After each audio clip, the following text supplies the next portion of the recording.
Raden Adipati Surya saat mengunjungi dan menyalurkan bantuan kepada warga Kampung Negeri Agung yang terdampak banjir mengatakan, untuk menanggulangi daerah-daerah yang terdampak banjir, pihak Pemkab Waikanan melalui Badan Penanggulangan Bencana Daerah telah mendirikan posko berikut perahu karet, tim Basarnas, dan disiapkan sebanyak 50 orang relawan pada setiap kampung yang terdampak banjir untuk mengantisipasi akibat meluapnya air sungai.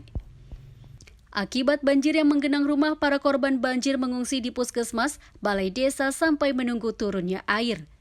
Beberapa kampung yang terdampak banjir berada di Kecamatan Pakuan Ratu, Negeri Agung, Negara Batin.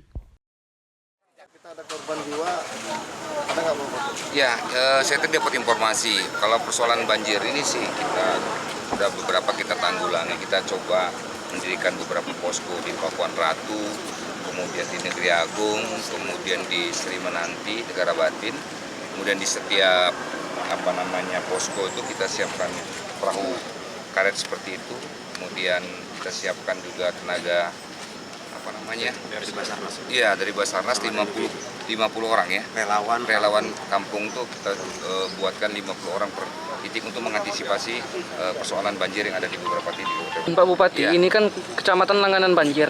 Antisipasi apa yang akan dilakukan Pemda Waikanan? Ya, tidak ada antisipasi sebenarnya. Ini kan air datangnya hujan ini kan debit air yang begitu besar ya.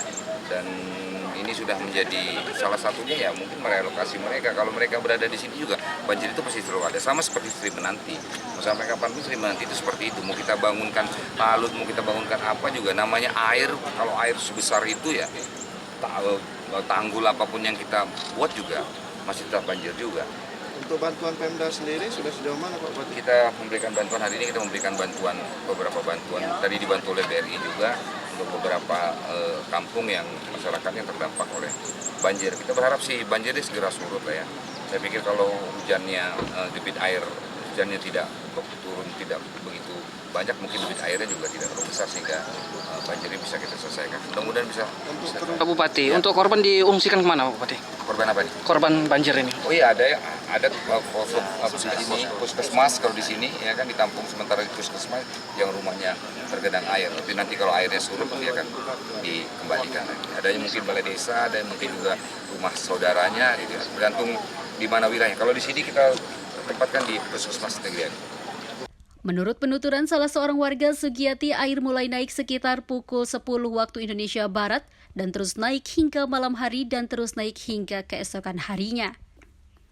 Salah seorang warga Sarnubi mengaku mengalami kerugian jutaan rupiah akibat kebun jagungnya yang ditanam di lahan seluas 2 hektar telah berusia 25 hari rusak dan gagal total akibat tergenang air. Bencana banjir karena meluapnya air sungai yang terjadi menjadi pemikiran kita bersama akibat kurangnya kita mencintai alam. Untuk kedepannya ia berharap masyarakat semakin mencintai alam dengan menanam pohon dan tidak membuang sampah sembarangan di sungai. Bisa diceritakan kronologi awal kebanjiran di Negeri Agung, Bu? Kemarin pagi sekitar jam 10 pagi. Itu Jam 10 pagi sampai pagi ini. Izin Pak, dampak banjir ini kerugian kita apa saja Pak?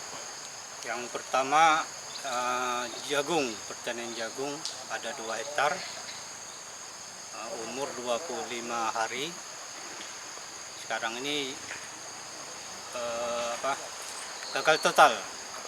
Kerugian kita nyampe berapa juta Pak? Kerugian perkiraan karena belum mupuk sekitar 7 ke atas. 7 juta lebih Pak ya?